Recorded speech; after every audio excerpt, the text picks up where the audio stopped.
Today we are going to replace this switch receptacle combination. Hi, I'm Jack. Welcome to university.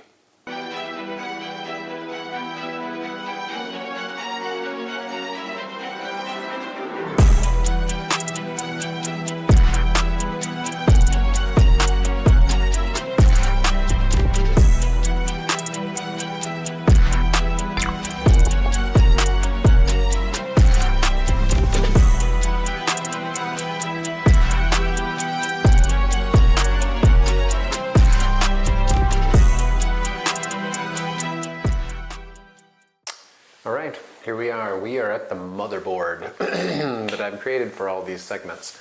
And today we're going to work on the switch and receptacle combination. You'll find these in bathrooms that haven't been converted to ground faults yet. You're going to find them in kitchens. Sometimes you'll see them as the disposer switch and the receptacle. I'm going to show you how to change it as a switch receptacle, even though in many of those applications you are probably going to change it to the existing switch and then a ground fault. But there's other locations where you're going to find this combination. And then there's just the fact that, because I'm telling you to change it to a ground fault doesn't mean that you have to decide that. So we're going to work on this combination today. So, being this is my motherboard and I built it, it's really easy for me to shut it off. So I'm going to flip my ground fault.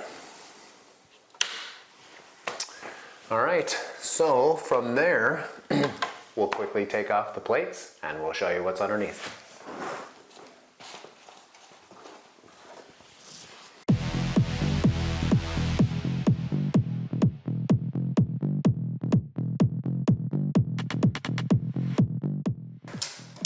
Alright, that's my plate, just cover plate. You're going to find that in any outlet, any switch, whatever. And then the next part is to take both of these out. It's just a regular Phillips screw. I happen to have a screwdriver that I like a little bit better because most of today's new switches and plugs have that formation. And that's this little, it looks like a Phillips. I'll have to put it down, I'll write it down below and I'll a little tag out for what it is. I can't remember what the name of the screwdriver is. But anyway, take these out next.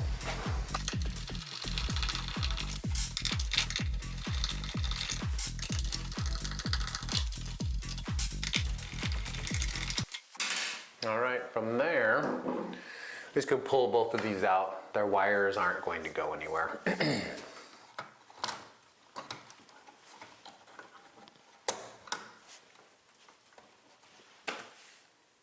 Alright, so in this particular formation, you have to remember this is a box that I ran a few months ago, which means it's today's very standard easy wiring. That means the power comes into this box, and that means the power that's here goes onto this receptacle, and then this switch has two wires on it. One of them's power going onto the switch, and the other one is going up to my light. You may not have this exact look. So I'm going to go over a few things. With the switch, it does not matter what these two wires are. This is a single pole switch. This is a single location switch. You cannot control it from anywhere else. And that's important because three-way switches and four-way switches have more screws. So in this case, two happen to be black wires on these copper screws. And a ground screw. If you have grounds, you do. If you don't, it doesn't matter. It doesn't make switches and receptacles work. And then on my receptacle, right, my plug, your device, whatever you want to call it, we call them receptacles. I have three wires. I have one black that goes onto the copper screw. I have one white that goes on to the silver screw. I have one ground that goes on to the green screw. In your application, a lot of times in an older house or one that was done by electricians that did things the fast way, a lot of times you're going to see a black on each one of these and a white on each one of those. And if that's your situation and you don't want to make things complicated, then cut off the blacks and the whites and just put them in the exact same places. If you have more wires in the back of the box, leave them alone. You're simply going to replace, I'm going to take this off, show you how it comes off, and show you how to put them back on.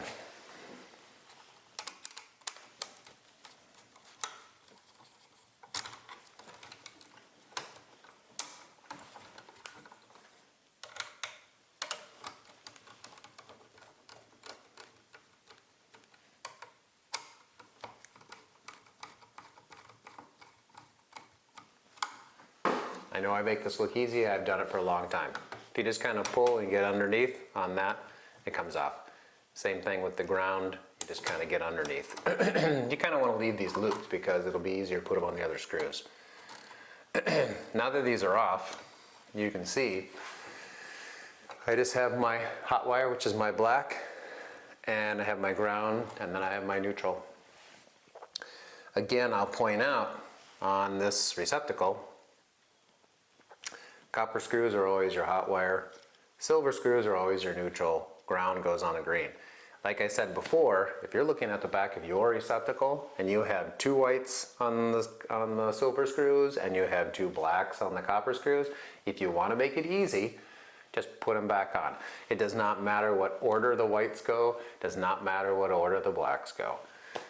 And then if yours are pushed into the back, where they are literally just sticking in the back of those holes and they are not wrapped around those screws, then this little tab underneath each one of these, and I'll show you.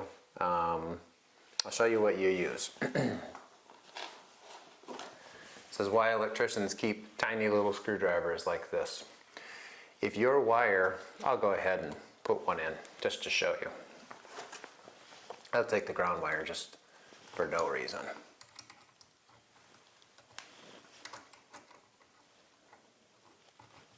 Just making it straight so I can make this show you easy. If your receptacle that you have here has wires that are pushed in, that's going to look like that.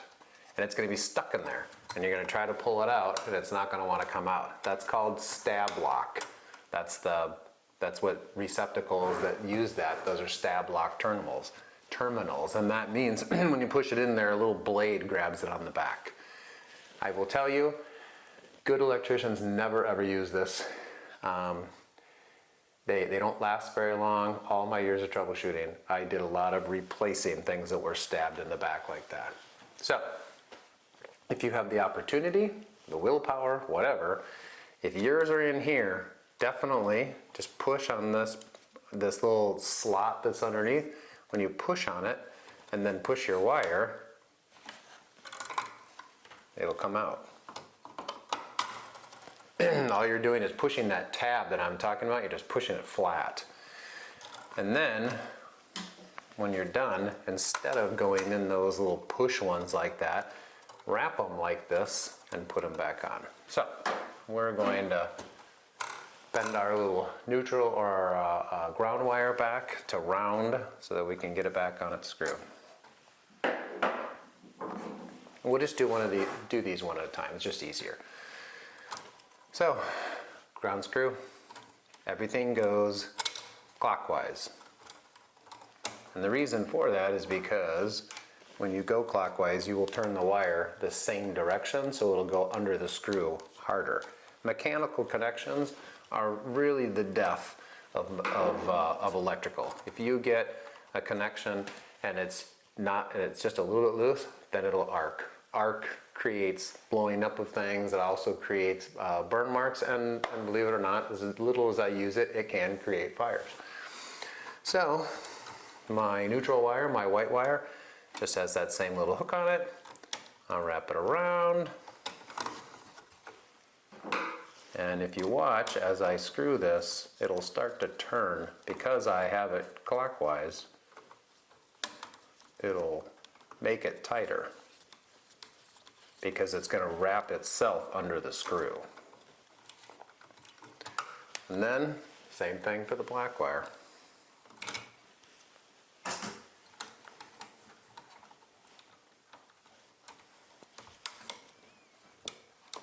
Another tip, take a needle nose, you can squeeze it a little bit, that'll tighten that loop.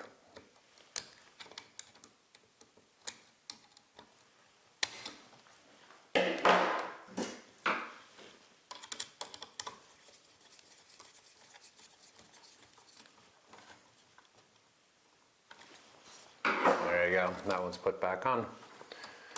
Turn it the right direction. Now you've got this switch. What I hear from I would say a higher percentage of anybody that asks me about switches always says the same thing. Well, what order does it go on? Well, what happens if I take these off and I forget where they go? On a single location switch, all that switch does, all that does is when you turn it on, it just connects these two copper screws. That's all it does. The upper one versus the lower one, there is nothing different about either one of those. So it doesn't matter where they go. One of these is power coming in, one of these is power going out to the light. Or I should say, when you turn it on, it sends power to the light. It doesn't matter if you put this one here, that one there. All that matters is that whatever two wires you had on this single location switch, they need to go back onto those brass screws. And I know you've seen me do it before, but we'll take them off and we'll put them back on again. Same thing with our screwdriver. I'll even show you. We'll change the direction. Or we'll just pretend we forgot. Again, get underneath it and just get it with your hand like that, because we'll fix that. And then again, pull that off.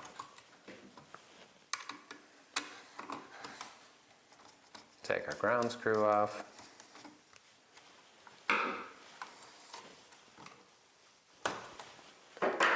There you go. Now let's, look at that. Now you don't know which one's which. So, what I always say when you're putting on anything, when you're redoing a loop, you want to get those loops kind of as tight as you can, because the better that connection and the easier it is to get around that perfect U shape, the better you make that, the easier and quicker it is to put on the switches.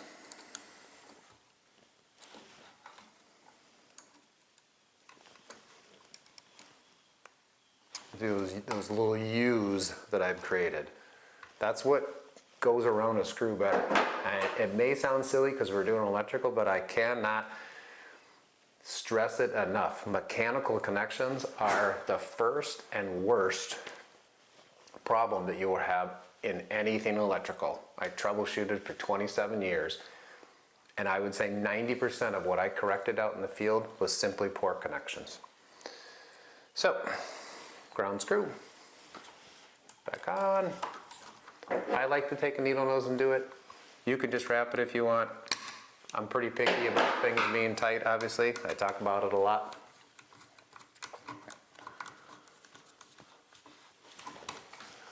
And then, any one of these on either one of these copper screws.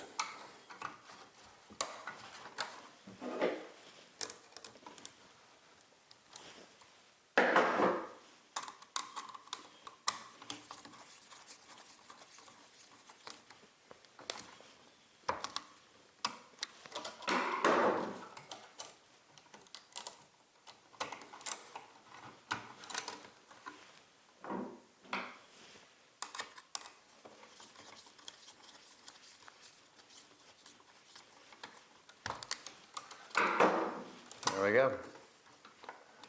Set up for success. Now here's one thing. Obviously, I'm in a metal box. Yours might be a plastic box. Maybe metal and just look different. It could have a ton more wires in there. More than likely will have a ton more wires in there. Probably second on the list for reasons for having large problems is when there are too many wires in a box. When I say too many, I mean it. That means that every box has a cubic volume and you are only allowed so many wires in it. And people that don't do it professionally, they don't know that. And so that means this box could be stuffed full of wires, which means it's hard to get these devices back in after you've moved them. So what I will tell you is it helps a lot to push on the back of all of my wires here.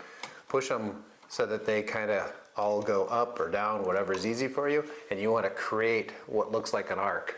You want to create that so that they'll fold back into place, because if you try to push them in straight, they'll go wherever they want, and that gives them every opportunity to get a nick in it and hit a ground wire. It gives it an opportunity to to have one of these ground wires come back around the corner and hit one of the hot screws. So the better you know that all your wires are folding in place in the back, the better your installation is going to be every time. And then when you turn the circuit back on and it pops and you're like, well, what's that about? That's a lot of times that's what it is. So fold them back, put them back in.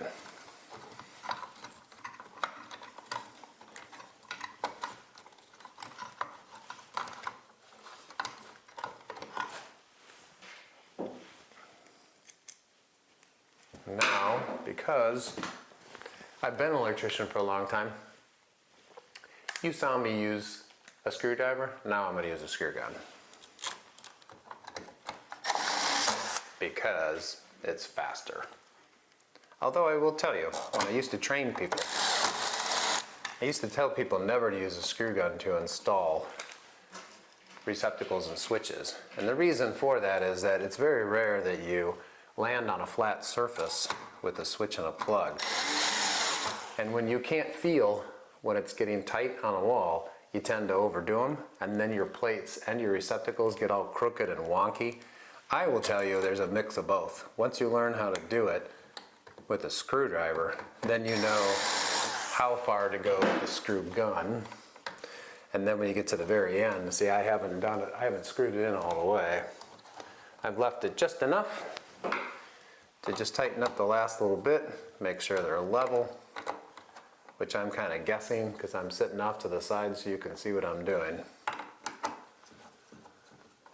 But I've been doing it a long time, and I'm, believe it or not, pretty good at leveling switches without actually pulling a level out. So here's the thing that matters. When you get your switch and your receptacle back on, that landing surface, as soon as they hit sheetrock, wood, whatever your surface is, as soon as they hit it, you want to slow down. The more you drive a screw in, all it really does is push the device in further and the tabs out at an angle.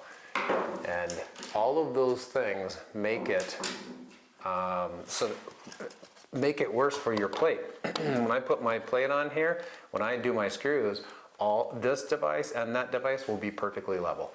Again, I'm not asking you to be a professional electrician and make every screw line up like I do and everything flat. I'm just telling you, because if you are that type of a person, I'm not even going to say a perfectionist, but if you just like things to look professional, period,